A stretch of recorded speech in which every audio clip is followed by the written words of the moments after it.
even if we did hear her thoughts, and she's still saying, I don't want you to have contact with my daughter. Oh, of course. Right? Yeah. Yeah. Evaluate, is this friendship working for you anymore? So I'm just wondering if that's what this friend has done. Let's come back to anger in friendships, because you said about, did you feel that for the friendship to continue, you might have to like take up this passive role, which then I imagine would actually be passive anger. Like, welcome to the therapy floor. I'm Dr. Ritz. And I'm Dr. Vicky. Let's get started. Okay. So today's dilemma is as such. So this comes from a woman in her early 40s. And she says, not so long ago, I fell out with one of my closest friends. I can't say there's anything I did specifically to upset her, other than I made some life choices that she didn't agree with. I'll say that none of these choices were moralistic. I just think she had a certain perception of what my life should look like, and I didn't. The issue and really sad thing for me is not just the end of that relationship, but potentially the end of my relationship with her daughter, my goddaughter. How can I still remain in her life even though my relationship with her mum is practically over? It's a really sad one. Yeah. Sad on a number of fronts, isn't it? Yeah, there's... What happened? Like, I'm sad to know what happened that it led to... It sounds like your friend has walked away from you. You said, I fell out, but I can't say there's anything I did to specifically upset her other than I've made life choices. So if we're just maybe walking through a bit of a timeline, you've made life choices. Your friend doesn't agree with them, so she's walked away from you. Yeah, that's what it sounds like. Yeah, which is a little bit... It's a bit sad and controlling. I'd say so. Yeah. So I'd be wanting to talk about that, the control part of the friendship. Like, did you have to be in a certain role for the friendship to work? And now that you're choosing to do something that doesn't fit her ideal standard for you, I don't know if it's right or wrong, right? But it doesn't fit the ideal standard for you. She can't accept that within you. No. Can she? No. She's like, I'm done. Yeah. I'm done. I'm walking away. And so the consequence of that then for you, her walking away for you, is this possible disruption with her daughter, which is your goddaughter. And like, so maybe if I come to that first question, the final sentence, which is your question, how can I still remain in her life? Because it doesn't sound like it's really about your friend. How can I still remain in her life, even though my relationship with her mum is practically over? Ask her. Ask the daughter. Because you have a separate relationship with her daughter. Yeah. As your goddaughter. Does her daughter know much about what's happened? How does her daughter feel about it? Yeah. Does she want to still talk to you? Does she want a relationship with you? Although we don't know the age of the goddaughter. Oh, okay, so fine. that advice may change depending on how old she is, whether she's able to Sure. make some decisions for herself or whether she is still under the... So I thought the daughter was in her 40s. No. Yeah. The mother and the friend, well, we don't know if the mother's in her 40s, but the friend is in her the person 40s. who's sending you the dilemma is in their 40s. Yeah. Fine. Yeah. Okay. So yeah, I mean, that's immediately what I would go to. Yeah. Ask the daughter. Okay, so then if the daughter is not of adult age, then where you're able to, I think you have to respect your friend's decision here then. Yeah. Well, there is no other choice, There right? isn't. And for you then, I think it's about working on loss and grieving the loss not only of your friend, but of your goddaughter. Because there isn't really a way to get in, and I wouldn't be advising you to find a way to get in if your friend, your goddaughter's mother, is making it clear that she doesn't want a relationship. Yeah. I just think that needs to be respected, whether you think you're in the right or wrong. Yeah. It's tricky, isn't it? Because we can't hear it from the other person's perspective, and we can't hear like what her thoughts are. But even if we did hear her thoughts, and she's still saying, I don't want you to have contact with my daughter. Oh, of course. Right? Yeah. Yeah. Yeah. If you were listening, I just kind of like shrugged. Yeah. What if they still have some kind of relationship? Because she says the relationship is practically over. Yeah. What if they're just like cordial, or they've moved into being acquaintances? Would that change anything? I think it depends on the age of this goddaughter. Yeah. I feel like there's quite a few factors missing. Yeah. For us to really get into maybe specific advice. I feel like maybe the equation is that if the goddaughter is not an adult, you're going to have to respect her mum's decisions, even if you're cordial. Yeah. Yeah. Whereas if she is an adult, then go ahead and ask her. Yeah. Have a conversation with her. Yeah. And maybe even, if you have that cordial relationship, let your friend know. Yeah, you can still be transparent with it, can't you? Yeah, I don't think it has to be sneaky. No. I mean, I don't know. I don't know if she has a conversation with her ex-friend about this, about her continuing to have a relationship with her daughter if she is an adult, because her daughter may want to know, well, why are you two not friends anymore? But maybe she does. Yeah. That's what I was saying. If you speak to your friend first to let her know you want to have a relationship with her daughter still, you're going to have a conversation with her. Then have the conversation with the daughter, and the daughter might be like, "Well, I know my mum's side of the story. Yeah. I don't want to get involved. Yeah. Because I've got a relationship with you." Or she might be like, "I know my mum's side of the story. I think my mum's wrong." Or she might be, "I know my mum's side of the story. I don't want to know you." There's loads of outcomes. There's quite a few scenarios that you could. Yeah. That could happen. Yeah. She might have her mum's back. Yeah. It is really sad because you still want to have her in your life, your goddaughter in your life, but also for her to have even been your goddaughter in the first place. Like you said, she was one of your closest friends.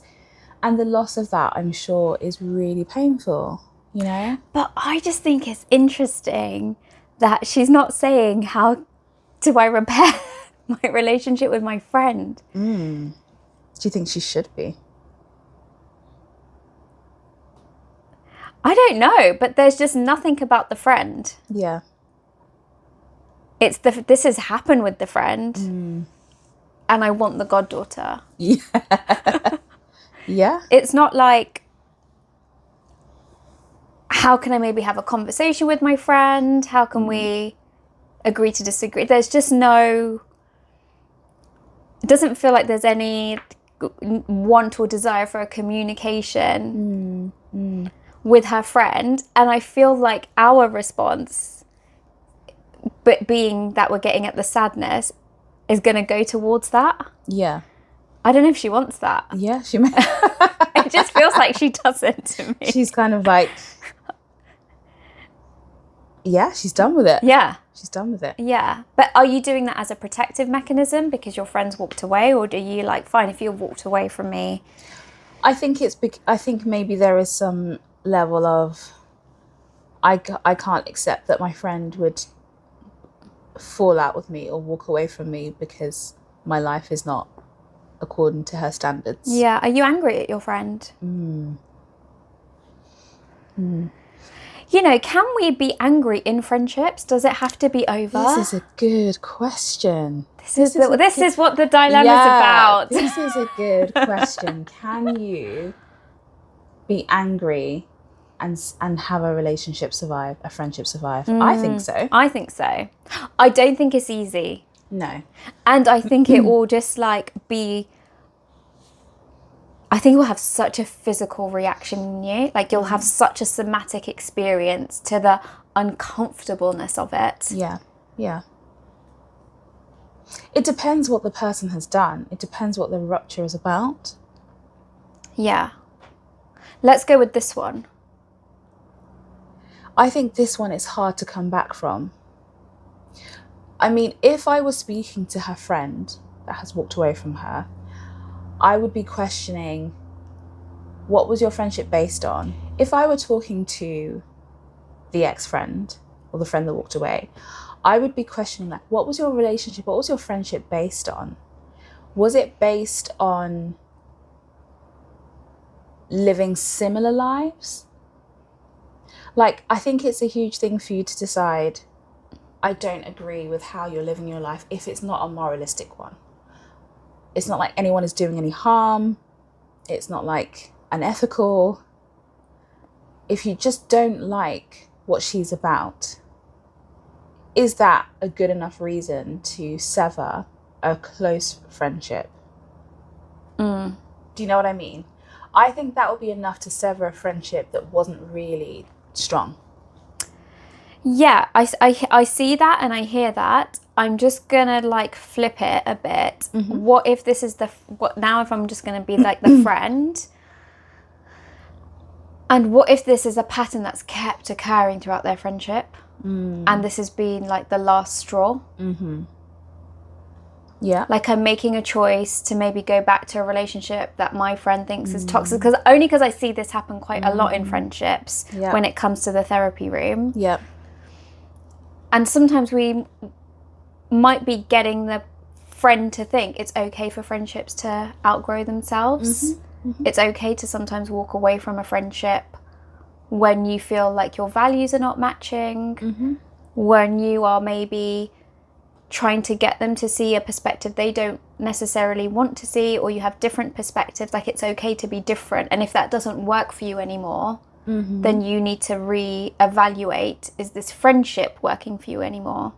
So I'm just wondering if that's what this friend has done. Yeah. Maybe not communicated it well, because this person is saying, I haven't really done anything specific. It's just my life choices. Yeah. Just wonder if your friend's a bit fed up of your life choices. Yeah. To put it bluntly. Yes, it sounds like it. Yeah.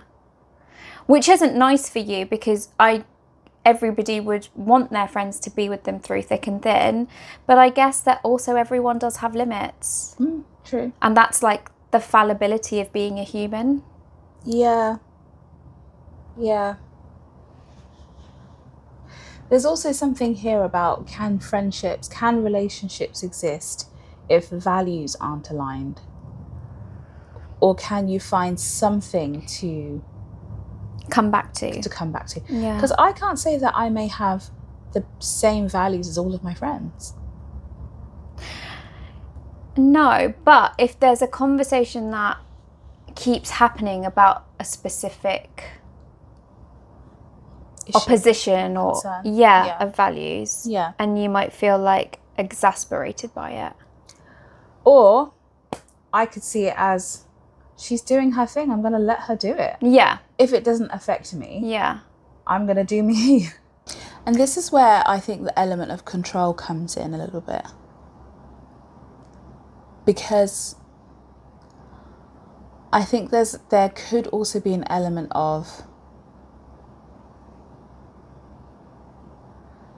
your life doesn't look like mine,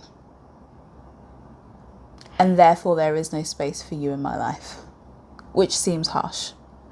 Oh, that is harsh. And that's what it sounds like here. That's what it sounds like how the dilemma's been presented, but there's always two sides. Of course. So that's why I guess I'm like maybe being a bit... Yeah. You're taking the other side. I'm not even taking the other side. I think I'm just like thinking, You're making space for the other side. Yeah, how is it coming to this? Like, what has led up Yeah. for it to come to this? Yeah. Because it also sounds like you feel a bit blindsided by her doing this. And if that's the case, then that's interesting. Yeah, I think that's interesting, and I really validate the shock that you're experiencing. Yeah. And the need to like want to clutch and be as though like I don't want to let go of my goddaughter. I want for that to remain intact. But if it's maybe not so much of a shock, why was that it's not a shock? What conversations have you been having in the past, whether it be control, disagreement, disapproval, like what are those conversations? What led to this? Yeah. And maybe her friend did walk away going like, you do you, hon, but I can't do this. Yeah. And we have to accept that. We have to accept that people sometimes will do what is good for them. Like you are. Yeah. Which is good. Like you're doing what's good for you. But I will always stand by something my friend said. She says, if it's not good for the other person, then it won't be good for you. And if the friendship was no longer good for her, there is no way that the friendship could still have been good for you.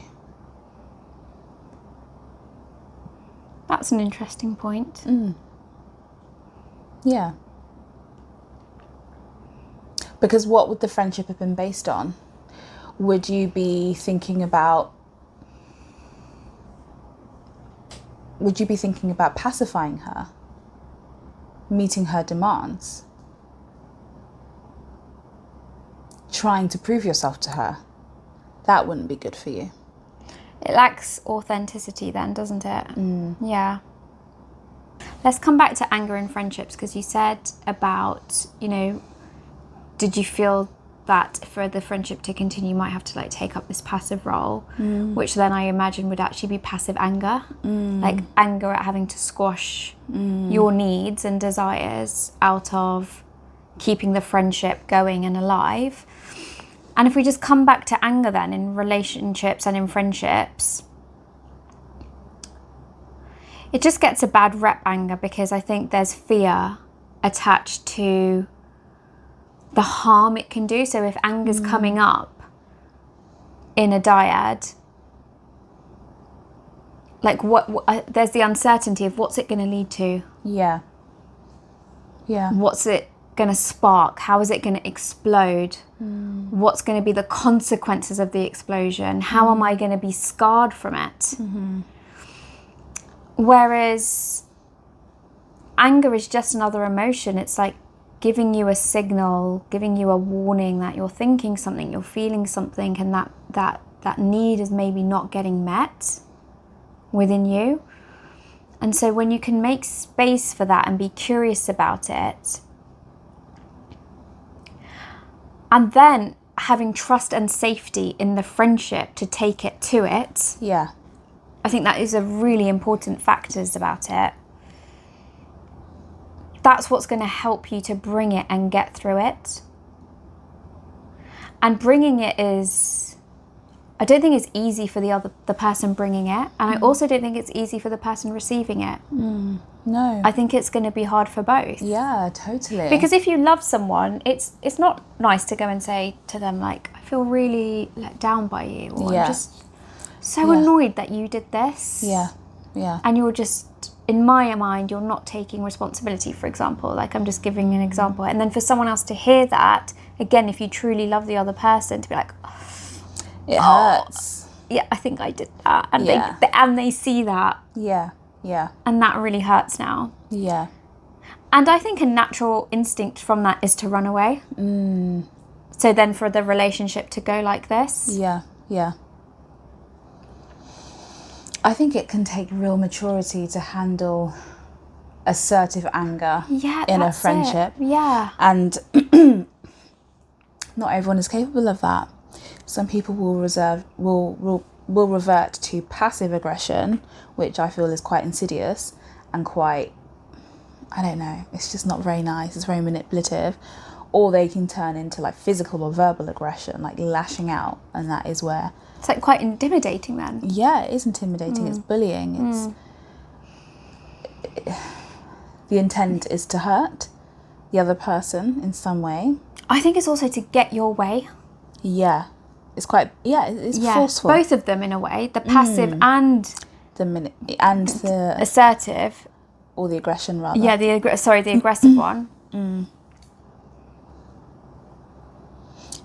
Yeah. Yeah, it's a way to get your way. Yeah. And so in coming back to what friendships are about, friendships, it's not about getting your own way. Being in a relationship with somebody, it's not about getting your own way. It's when, you know, two people are in connection with each other. It's about being in that experience together. So whether that other person is right or wrong, it's can you stay curious? Can you stay open alongside the journey that you're both going on? Yeah. And if you cannot, then it makes sense in why the relationship ends. Yeah. Because even if you lose disconnection in one capacity, you can still try and find connection in others. Yeah. Or you can accept that the nature of the friendship has changed. But I think to cut someone off, I think speaks more to that person's inability to adapt to the changes in the friendship. It's a defense mechanism. Yeah. It's basically saying, this is hard, this is hurtful, Yeah. I don't want to do this. Yeah. I'm putting the barriers down, I'm done. Yeah. I'm protecting myself.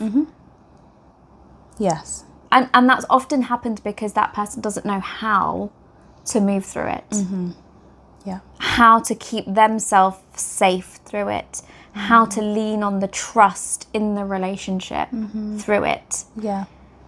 I guess to bring that to light, if we trace it back to a parent and child relationship, what it looks like is when, like, let's say a parent says to a child, please don't do that, or please don't jump on the sofas, and then the child continues to jump on the sofas, and then the parent's like, I told you not to jump on the sofas, and then the child is upset, but hopefully the attachment is there, the healthy, good, safe, secure attachment is there, that once that child is over the upset of the parent, like, putting that boundary down, they're able to internally feel, I'm safe, I'm loved, I'm held, because the parent can come back and show them that yes, I'm cross at you for doing this, and I've asked you not to do this, and you've continued to do it. And I'm going to make you stop doing it by taking you off, but okay, now you need a cuddle, fine, you can have one. Because it's that separation of you're angry or you're upset about the act and the behaviour, but that doesn't need to mean that the way you feel about the person or the child changes. Yeah. It doesn't mean you're unworthy. Yeah. That you're rejected. Yeah. But I think people can confuse that of when somebody gives me feedback that I've done something, I misconstrue that to I'm unlovable, I'm not good enough. Yeah. I'm a failure. Yeah. I can never get it right. Yeah. I've loved this dilemma. Have you? Yeah, I feel like it's like gone really into psych mode. I don't even really remember what the dilemma's about that much. But we've gone into other directions and have generally spoken about friendships. Yeah. I think that's what it was. I think when you were reading the dilemma, I was a bit just confused by what this person was wanting. And that happens in therapy, that it can be quite easy to get sucked into a solution when that's not our goal. It's to help you think. Think through the process. Think through the process of it, which I think we've done today. Yeah. Thank you. Thank you and good luck. So if you have any dilemmas, please feel free to share them with us. We enjoy reading them and going through them like we've done today. And you can email them to hello@thetherapyfloor.com. Yeah. I'm Dr. Ritz. And I'm Dr. Vicky. And we'll see you on the floor soon. Bye. Bye.